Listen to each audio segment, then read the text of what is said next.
All right, we're going to do a product unboxing review of this Hcalory park heater.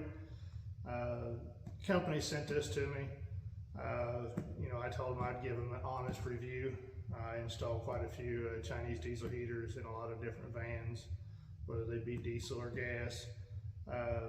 Since they sent me this one to actually do an unboxing and a product review, I'm going to put this one in my own project before I send it out there, to customers or anything. But there will be, if you're interested in it after you watch the video, there'll be a promotion code at the end.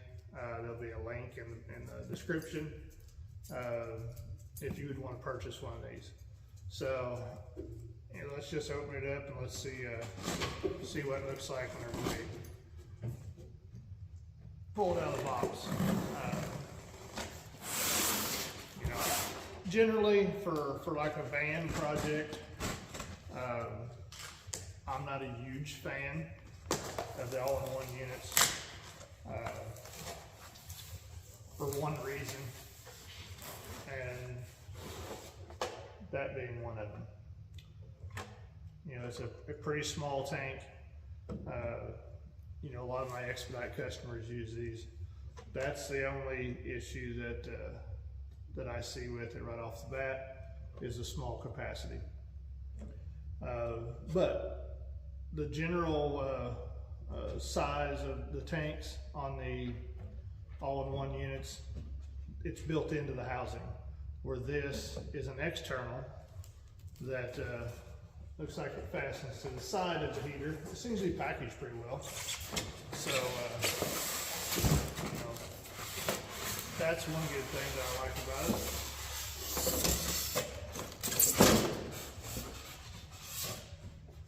So, that's all that's in the box.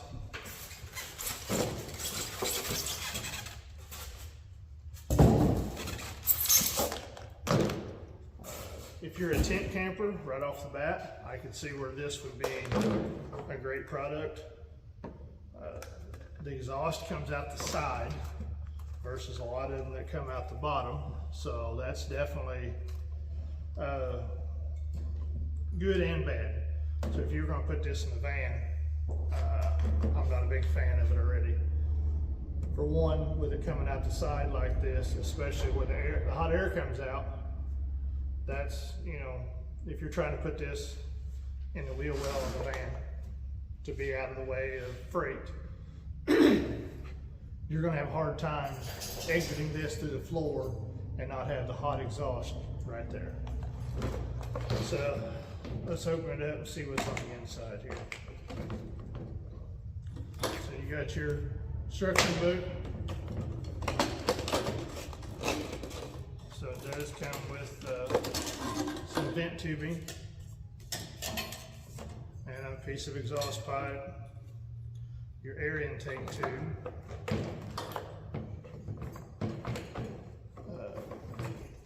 your power cord. Does have a fuse link on it. I did watch a few videos of this very unit, and that was one of the big complaints, is the 12-volt power didn't come with a fuse link. So it's nice to see they upgraded that. Still got the green fuel line. There's your air intake.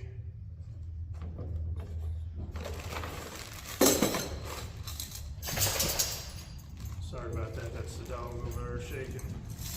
Got some mounting hardware, some screws.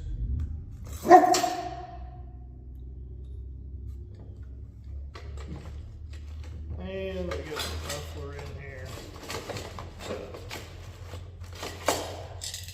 I can see where this is great for packaging, but do you really want to dismantle all of this every time you go tent camping to stuff it back on the inside here? Because, yeah, that'll fit in there like that, but once it gets hot and the stainless steel coating comes off of that, and you have to put that in here or bend it to put it in here.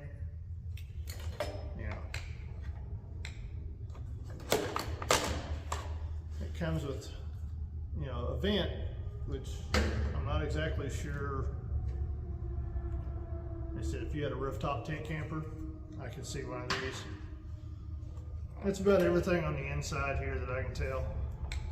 They do have the exhaust wrapped. Feels like there's some kind of insulation in there.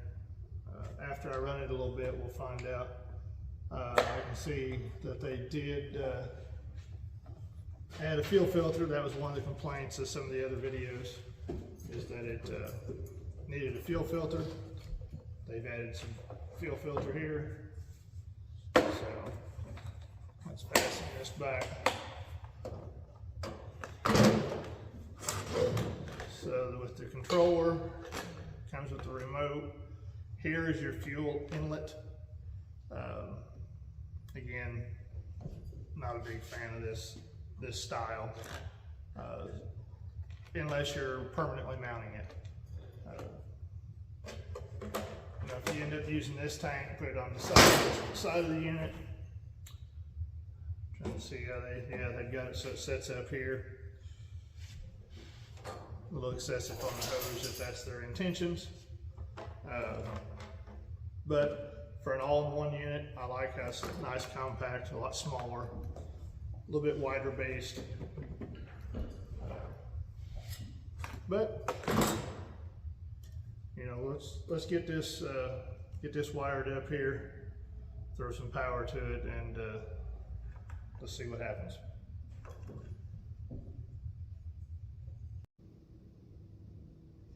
All right, so after going over the manual here, this is the recommended layout for the air intake and the exhaust.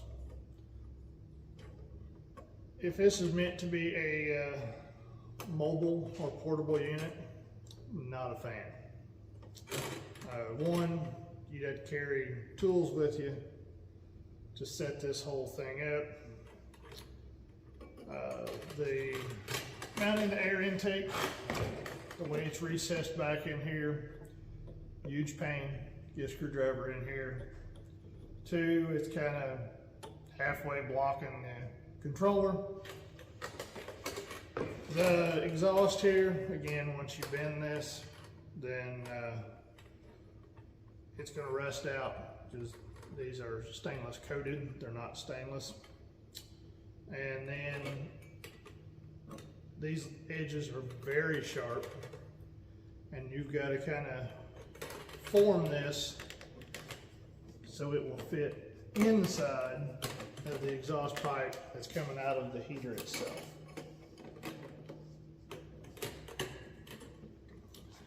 Still got to put a clamp on it, but again, that's going to be very tight.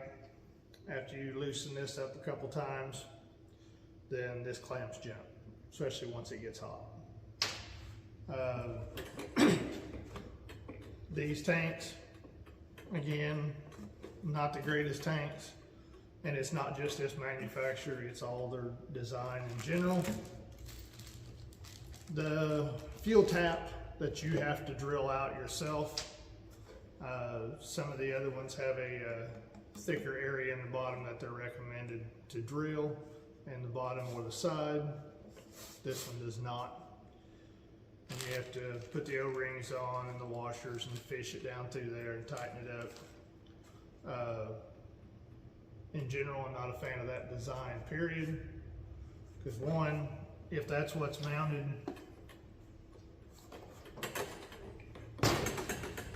on here, you have the fuel port sticking out the bottom, the hose running around here. You got this in the back of your Jeep, your minivan, your truck, whatever, and that hose, this hose, gets knocked off. You don't know it until you've got a half-gallon of diesel fuel spilt all over the inside of your rig. So definitely not a fan about that. Could be just as simple. Whenever we mount them in some of our vans, we use the bigger 10-liter tank. We'll drill and put a pickup tube in the top of the tank. That way, if anything ever happens, you don't leak all your fuel out into your vehicle. But nevertheless, I'll go ahead and get this put in the way the manufacturer recommends. One thing I do like, instead of just threading screws into the plastic, they actually have threaded inserts. And if you do have the bigger 10-liter tank, they have the inserts in there for that tank to bolt right here on the side of this. That part I like.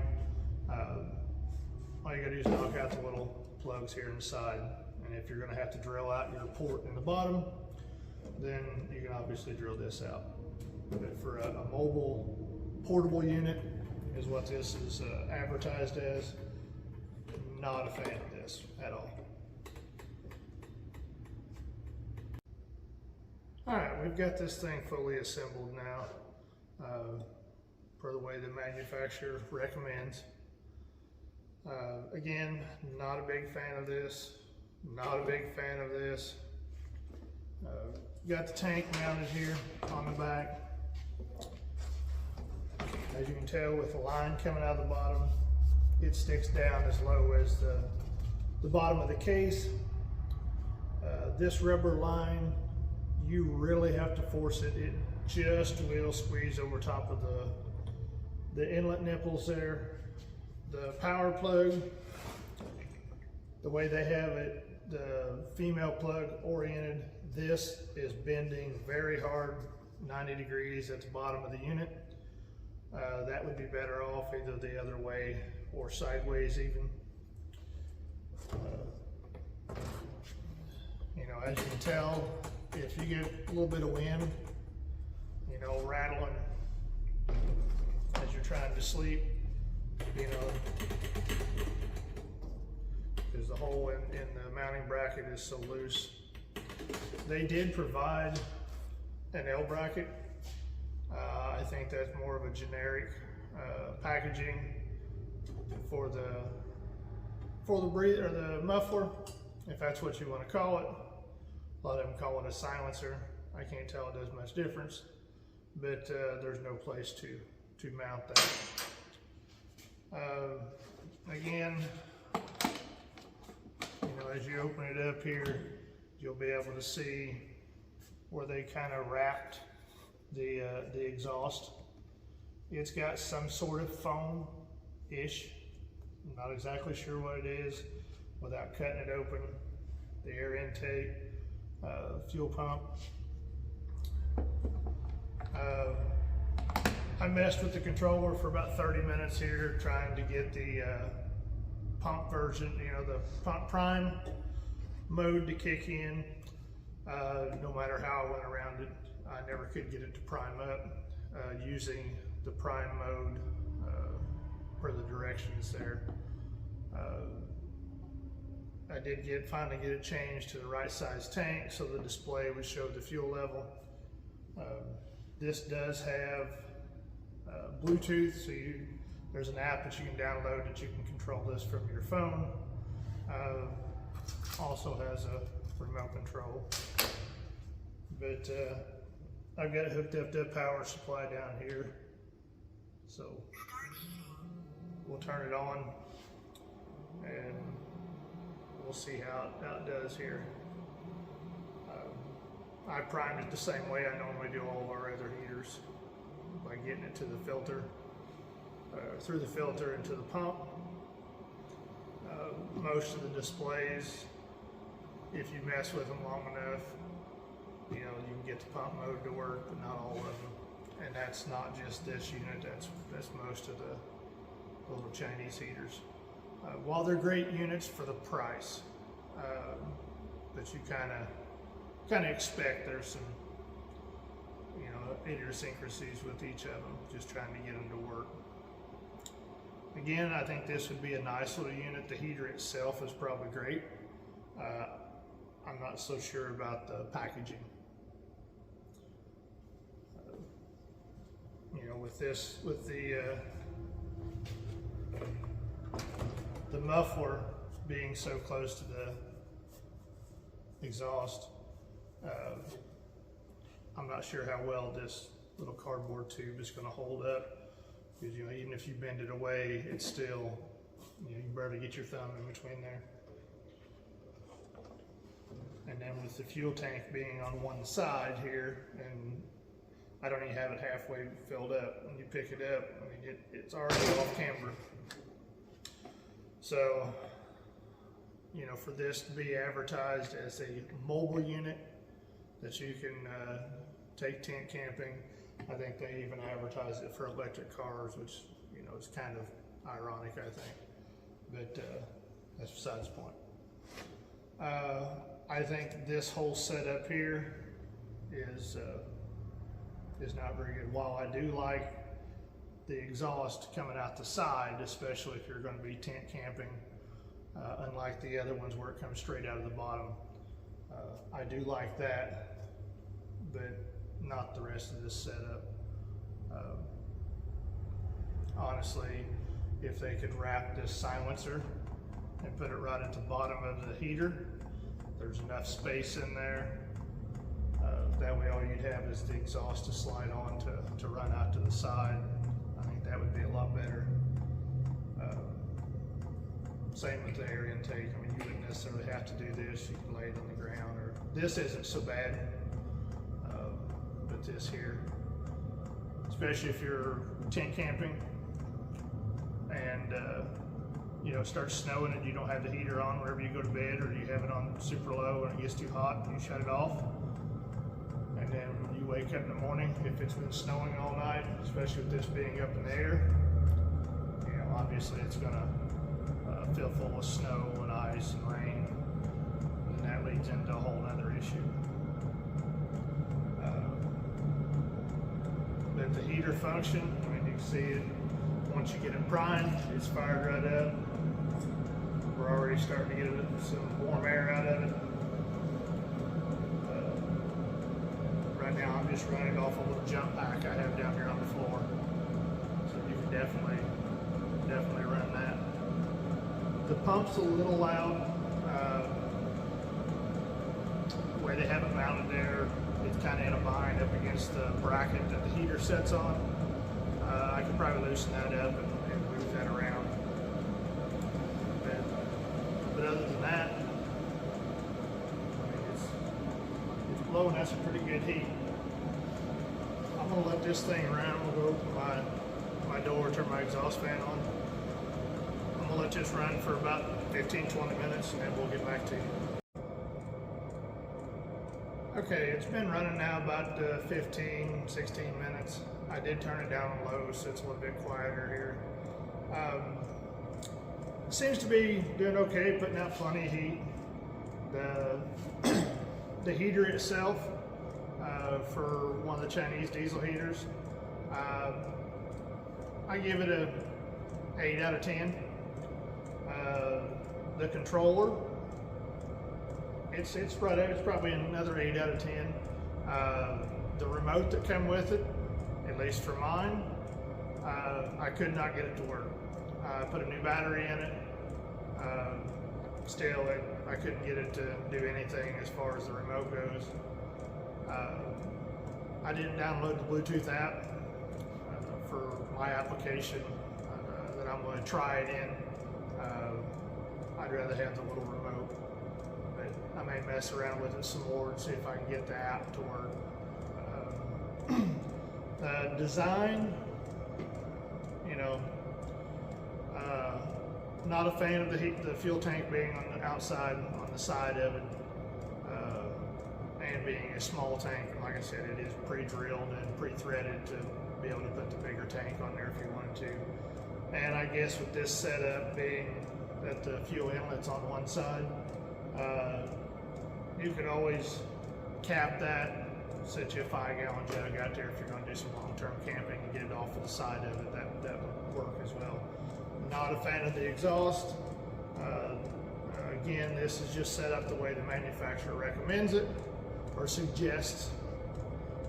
So again, not a fan. That bracket that's going to the heater itself is hot enough that you can't touch it. So again, not a fan of that design.